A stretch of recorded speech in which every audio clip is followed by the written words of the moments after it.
Do you really think I've fallen for you seriously? What?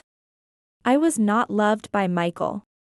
Being confronted with this reality made me feel dizzy. Michael yelled at me, adding insult to injury. I just wanted a wife who would take care of the housework. Because I'm busy with work every day. And then you go and get sick and hospitalized. I want a divorce from a sick old hag. At that moment, I remembered something I had seen earlier. It made me fearless. Calmly, I replied to Michael. Fine. I have something powerful on my side. So, I don't mind letting go of someone like Michael. Despite him exploiting me and even reconnecting with his ex-girlfriend while I was in the hospital. I plan to give him a piece of my mind. My name is Jocelyn, a recently married 45-year-old housewife. Having not married until my mid-40s, my days were simple. Just commuting between home and work. My pleasures were going out for drinks and shopping. And buying lottery tickets annually as a test of luck, hoping someday for happiness. Then I stumbled upon a dating app for people in their 40s. Although I had attended matchmaking events before, I hadn't been lucky. Starting with light feelings, I never dreamed that this app would lead me to my current husband. He was 3 years older than me, named Michael Brown. A manager in a large company with over 1,000 employees, earning an impressive salary. He seemed serious and hardworking. Curious why such a good man hadn't married, I casually asked him during our first meeting. He replied with a shy smile. Well, I've been so busy with work, I never really had a chance to meet anyone. Indeed, it's understandable for someone in such a demanding job. But Michael, feeling lonely at his age, started using the dating app. His bashful reply and his brilliance were overwhelming. Perhaps from that moment, I began to feel attracted to him. He seemed to like me too, saying, honestly, I never thought I'd find someone through an app. But I'm glad to have met someone like you, Jocelyn.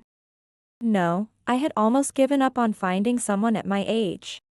I can't believe I met someone as wonderful as you through this app. We both felt it was a miraculous meeting and smiled at each other.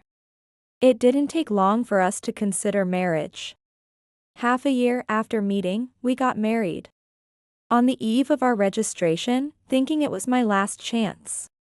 I bought a lottery ticket, my last as a single person. Right after our wedding, Michael made a request. I'm too busy with work to share household duties.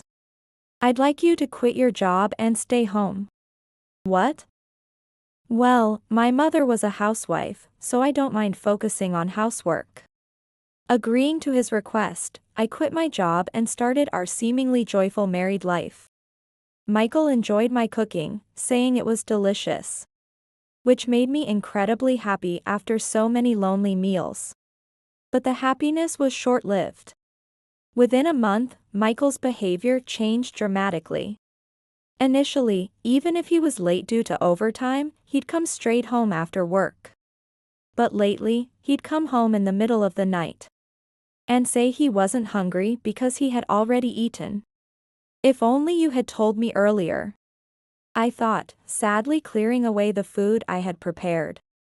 Even on the rare occasions he ate at home, he would look at the meal and complain. Ugh. I come home tired, and you serve me fish I don't like? I can't eat such meager food. Make something with meat. What? But there's no meat today. I'll make a meat dish tomorrow. Please bear with this for today. If there's none, go buy some. I want to eat meat, so make it now. Demanded Michael. Sending me out to buy meat even though it was past 9 p.m. and nearly closing time. His arrogant demands weren't limited to meals. Even if I cleaned meticulously, he would always find something to complain about. Tall Michael would run his finger along high places like the top of a tall cabinet and scold. Look. There's still dust here. Michael would point out places that were too high for me to reach without stepping on a stool. almost as if he were deliberately harassing me. I can't reach those high places often. I'll clean there when we do the major cleaning, so please don't point that out every day. Even if I said that, Michael would reply with disdain. Huh? You're going to leave dust up there until the big cleaning? Shorties are really useless, huh? I was hurt being demeaned for my height. But I didn't dare talk back, fearing what he might say next. I had no choice but to endure his remarks silently. Taking advantage of this, Michael complained about everything I did. He would just lounge around, always saying he was tired. At first, I thought he was a kind person, but day by day, his true colors showed. Nevertheless, having married at this age, I told myself this must be what marriage is like and persevered. However, recently I've been feeling a strange pain in my chest and heart palpitations. What's wrong with me? Well, I think it'll go away soon. I was concerned about the discomfort in my chest, but ignored it for a while. Maybe that was a mistake. My condition gradually worsened, with increasing breathlessness and dizziness. Unable to bear it any longer, I decided to seek medical help. The symptoms were from a heart condition caused by stress. The constant psychological stress was taking a severe toll on my body. I had to be hospitalized for a while. When I went home to prepare for the hospital stay and told Michael, he frowned and said without any concern, "What? A long-term hospitalization? Seriously? What about everything at home? Who's going to do the housework? I'm sorry for the inconvenience. Please manage with takeout or ready-made meals while I'm in the hospital. We have a dryer for the laundry, and I don't think it'll get too dirty with just you here." Hey. Are you telling me to do all the housework? That's impossible, I'm too busy. I'm sorry, but you'll have to manage until I get discharged. I apologized profusely, but Michael remained disgruntled. Seriously, you can't do anything but housework. And now you talk about hospitalization. You're really useless. Remember this when you're discharged. While Michael berated me, I began preparing for the hospital alone. It felt like I was trying to escape the current situation. And I even felt guilty, though it wasn't my fault. The next morning, Michael left for work without seeing me off to the hospital, still in a bad mood. I had no choice but to head to the hospital alone, carrying my bags. Throughout my hospital stay, Michael never visited. I had brought everything I needed, suspecting he might not come. The hospital room felt incredibly lonely. To distract myself from the boredom, I spent my days surfing the internet on my smartphone. Then, I received a strange message notification from Michael that left me shocked. "Tracy, I love you. I'm almost done with work, so wait for me." I was about to mark it as read when the message suddenly showed. This message has been deleted. Who was Tracy? And why such a gentle message to her, something he'd never sent to me? Perhaps Michael was cheating. The thought made my chest tighten with pain, and I hastily pressed the nurse call button. Fortunately, it was just a mild attack. And the pain subsided within 5 minutes following the nurse's advice. The nurse advised me to think of something pleasant, but I couldn't think of anything. Then, I remembered the lottery ticket I had bought before our marriage registration. The draw was yesterday. Trying to distract myself, I checked the lottery results on the official website on my smartphone. The page displayed, "Congratulations on your win." I was so shocked my eyes nearly popped out. No way. Is this a joke? As I was counting the zeros in the amount I had won, the door to my room suddenly opened. And Michael walked in, followed by a woman in her early 30s who looked unfamiliar and flashy. "Hey. Feeling better?" Michael spoke to me in such a carefree tone. How could I be feeling good? I'm hospitalized. Plus, You haven't even shown your face until now. Of course. Who do you think has been busy because of whom? I've had a hard time juggling work and housework. Michael continued to stress his own difficulties and showed no concern for my condition. I responded with a puzzled look. Oh, that's too bad. Sorry for the inconvenience. Michael wasn't fazed by my unhappy demeanor and smirked back. You're really not cute, Jocelyn. Well, no worries now. You can stay in the hospital as long as you like. What do you mean by that? His words were ominous, and anxiety flickered through my mind again. Then, Michael put his arm around the woman's shoulder with a smug look and said, Now, she's taking care of things for me. Right, Tracy. Tracy was the name from the message. She smiled warmly at Michael's side. Who is this woman? Surprised, huh? Since you were useless. I contacted my ex-girlfriend Tracy here. She still loves me, so she came running. Michael boasted proudly. I tried to remain calm and asked. An old acquaintance has come to take care of things? I'm sorry for the trouble.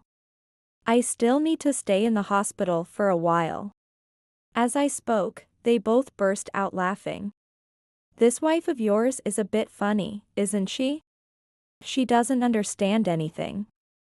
Well, can't help it, right? She hadn't been with a man until her mid-40s. Michael and Tracy looked at me with complete disdain. I knew they were making fun of me, and I wanted to retort that I knew about their affair. But getting worked up would only stress my heart more. So, I chose to stay calm. However, Michael then said something unbelievable. Anyway, I don't need a frail old woman anymore. I'm going to be with Tracy forever. Saying this, Michael thrust a piece of paper with green writing at me. It was a divorce notice. Even though I had been staying calm, I couldn't hide my disturbance. Why? She's an ex-girlfriend, right? You chose to be with me after her, and now you want to go back to her. As I asked this, Michael replied with an exasperated look. Do you really think I ever truly loved you? What? I was never truly loved by Michael. Confronted with that harsh reality, my head began to spin. Michael lashed out at me, adding insult to injury. That's why. All I ever wanted was a wife to take care of the housework.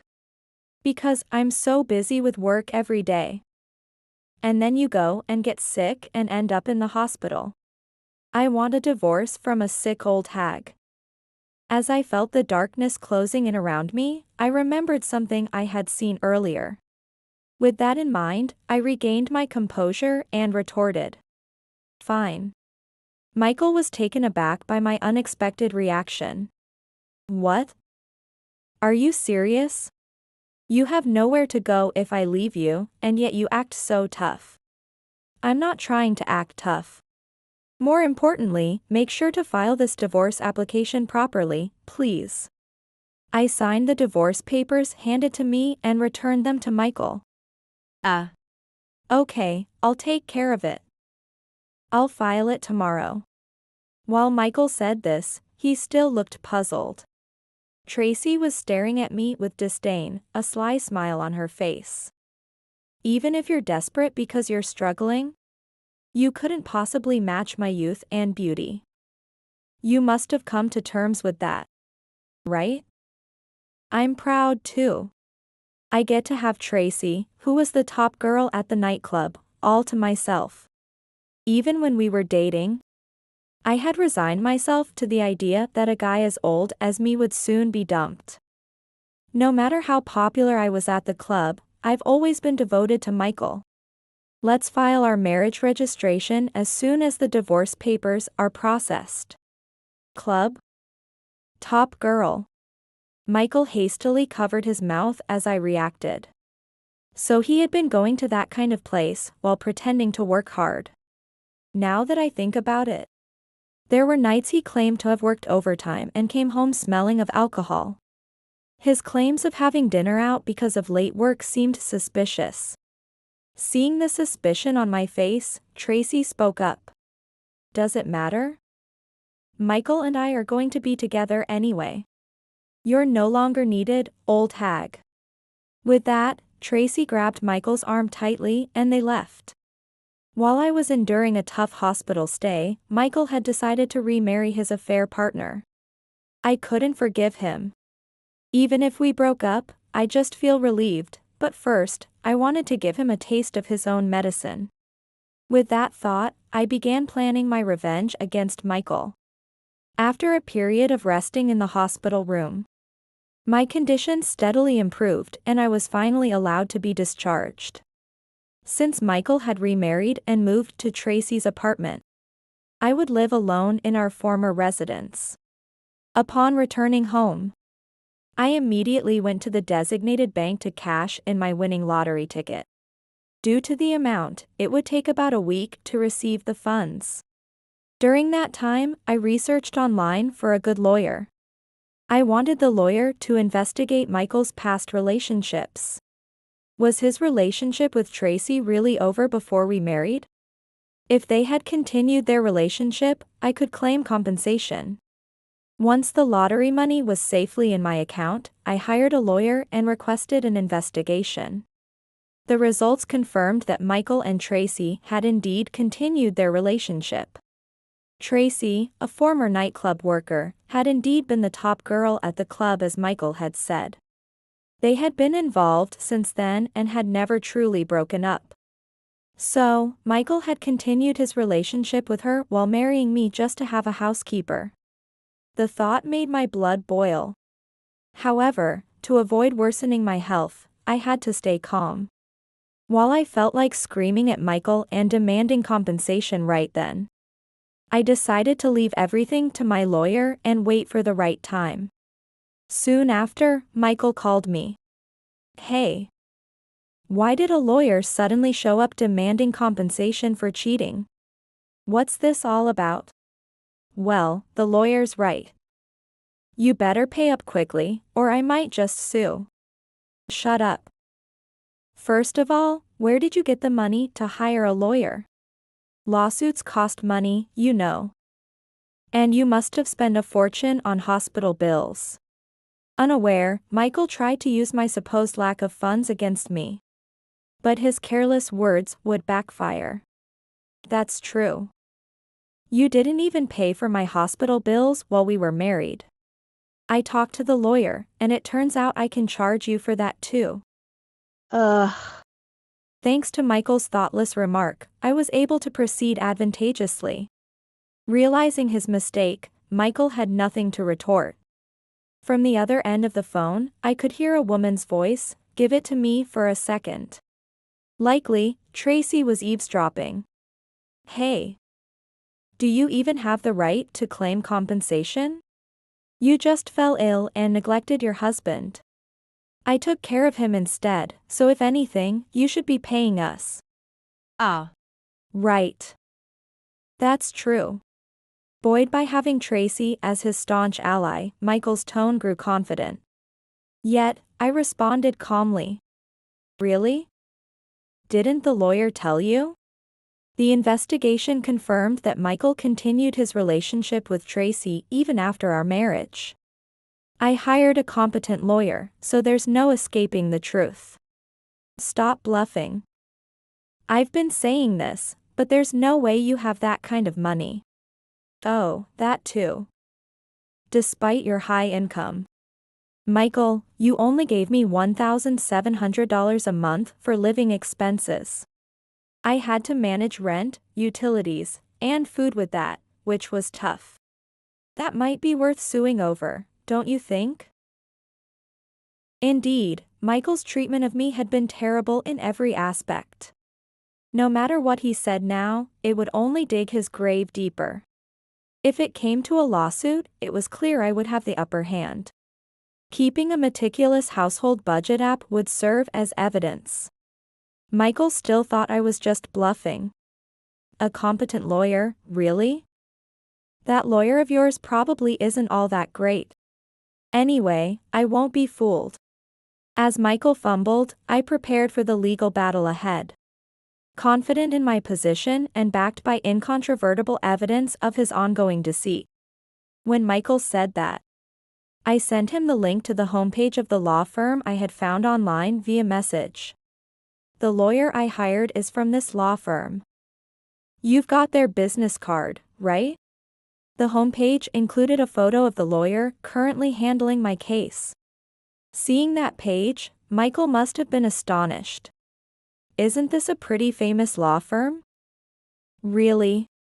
Where did you get the money to hire a lawyer from there? Hearing Michael's flustered voice, it seemed like a good time to reveal the truth. Actually, I won $5 million in the lottery this year, including the jackpot. What? Both Michael and Tracy seemed shocked by my revelation. No way. I never heard about you buying a lottery ticket. I bought it with money I earned before we got married. So, I didn't think I needed to report every little thing to you, did I? There was a pause of silence after my response. Then, in a panicked tone, Michael said, "You're at home right now, right?" "I'm coming over right now." "Wait for me." What could Michael possibly want to do by coming over now?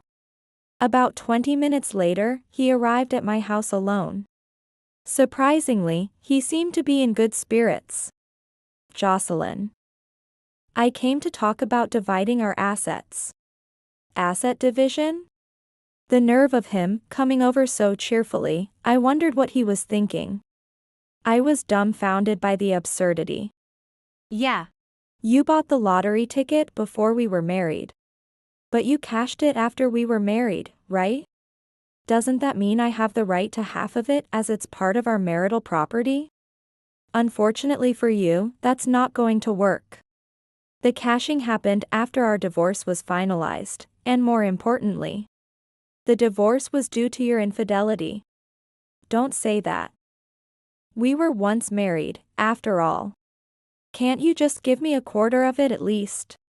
Michael pleaded with me, clasping his hands together. I rebuffed him sharply. No way. Not only is there no asset division, but you also owe me compensation. About that. Michael seemed desperate to come up with something that would work in his favor. Look, I was actually deceived by that woman. She was just dazzled by my job and came after me because I work nights. She's got plenty of other customers and other men she's, seeing. And? What's your point? Basically, I'm a victim of deception, not really cheating. Of course, I'll break up with her and never cheat again. So, can we start over? I was astounded by his audacity. Do you really think such excuses will work? There's no doubt you cheated. Look, there's plenty of evidence right here. I said this as I scattered photos across the table, gathered by my lawyer, showing Michael engaging intimately with Tracy outside a hotel. And at a secluded park, clear evidence of his infidelity. Damn it. Gathering all this stuff.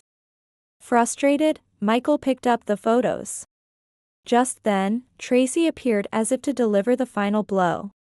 It seemed she had followed Michael but stayed hidden to watch the situation unfold. Hey. Michael.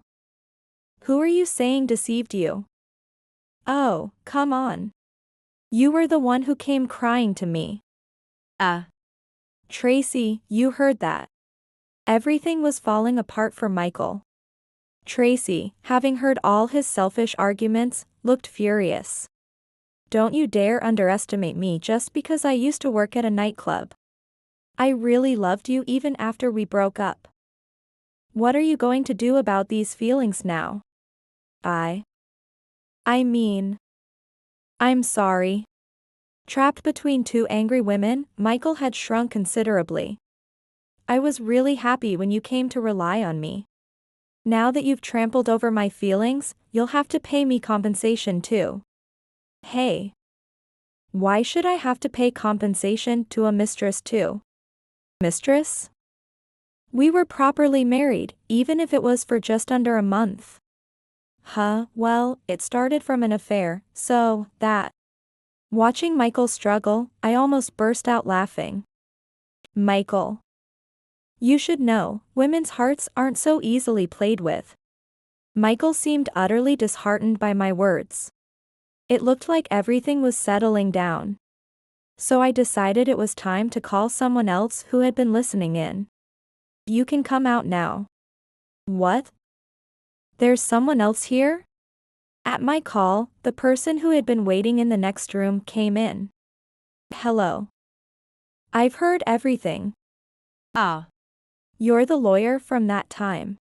Yes, this lawyer had told me to contact him anytime if something happened. So when Michael said he was coming over, I immediately called the lawyer, who discreetly entered through the back door and waited in the next room. Mr. Brown. As Mrs. Brown told you, you have no rights to the property division. And about the compensation, now that Ms. Tracy's concerns have been added, we'll need to revisit that. Stunned by what the lawyer said, Michael stood there gaping, in a daze. With everything resolved, I breathed a sigh of relief. After securing compensation from Michael and splitting his income during our marriage, it seems he is now living alone, having also divorced Tracy. However, Michael's company, a major corporation with strict rules, caught wind of his affairs and consecutive divorces, leading to his dismissal. He was already under scrutiny by his superiors due to his flashy relationships with women. The news of his latest divorce scandal leaked quickly. I haven't met Michael since then, but I learned of these developments from Tracy, his affair partner, who came to apologize to me, regretting her actions. I'm sorry. I'll pay the compensation for the affair bit by bit from my earnings. So please wait for it. While Tracy apologized, I declined to accept any compensation from her. It turns out Tracy hasn't held a steady job since leaving the nightclub. Initially, she managed with her savings, but her lavish spending habits haven't changed. And now she's depleted her funds. This situation drove her to cling to the financially stable Michael, hoping to secure a future together. But, even though it may sound like an excuse, it's true, I really loved Michael. Her eyes were sincere when she said she had loved Michael all along. That's why I decided to settle things amicably with Tracy. On the other hand, Michael, having lost his job and being burdened with compensation payments to both me and Tracy, was in financial trouble and eventually got evicted from his apartment. Then, with a desperate look, he came to me. Jocelyn, I really messed up. Please forgive me just this time. From now on, I'll do anything you say, just let me stay here. Oh, and of course, I'm not asking for money, just to stay. In response to his pitiful plea, I casually replied, Sure, you can stay here as long as you like. Really? Oh, you're a lifesaver. I allowed Michael into the house for the time being. However, that night, while Michael was sleeping, I packed up my belongings. I had been searching for a new place to move, and I had just finalized the arrangements a few days prior. By dawn, when Michael woke up, the moving truck was already there. Hey. What's going on? Why are you packing up? Where are you going? Oh, I was planning to move out today. You know this is a rental, right? From now on, you'll need to pay the rent yourself. It's $1,000 a month. What? There's no way I can afford that right now. You tricked me. I haven't tricked you. I just said you could stay here as long as you like. Good luck paying the rent. Bye. I left the house after that, canceled my phone contract, and ensured Michael could never contact me again. I didn't reveal my new address either. Sometime later, I randomly met the landlord of the house where Michael and I had lived. He told me Michael had to move out because he couldn't pay the rent. No one knows where he went after that. As for me, I bought a luxurious high-rise apartment and am living a comfortable life, enjoying a spectacular cityscape view. Since separating from Michael, I've been free from stress and have fully recovered. There's a fitness room on the first floor of my building where I exercise daily. I also adopted a Pomeranian, Mocha, who has become my dear family member. Despite winning $5 million in the lottery, I couldn't just idle away my time. I enjoy working. So I reached out for re-employment at the company I worked for before getting married. Coincidentally, on the day I moved, I saw a job posting for a position at my previous employer. They had struggled to find a suitable replacement after I left. When I reached out, my former boss was delighted to have me back. Now, I'm settled in a comfortable home and familiar workplace environment. Truly living my ideal lifestyle. Although I wasn't lucky in marriage, I am now fully enjoying life on my terms. For me, this is the greatest happiness.